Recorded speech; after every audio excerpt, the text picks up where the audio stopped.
स्वामी समर्थ मठ इलय सडाहा सिंधुदुर्ग जिल्ह्यातील देवगड जवळील निसर्गरम्य आणि शांत परिसरात वसलेला आहे.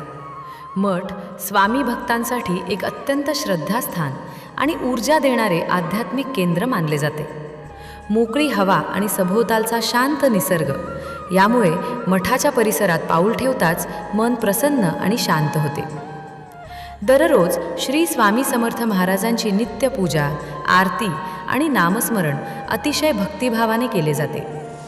गुरुपौर्णिमा, स्वामी समर्थ प्रगट दिन आणि दत्त जयंती यांसारख्या महत्त्वाच्या सणांना मठात विविध धार्मिक कार्यक्रमांचे आयोजन केले जाते. सणांच्या दिवशी तसेच विशेष प्रसंगी मठात येणाऱ्या भाविकांसाठी महाप्रसादाची उत्तम सोय केली जाते. कोकणात येणारे अनेक पर्यटक आणि भाविक इळे सड्यावरील स्वामी समर्थ मठाला आवर्जून भेट देऊन दर्शनाचा लाभ घेतात.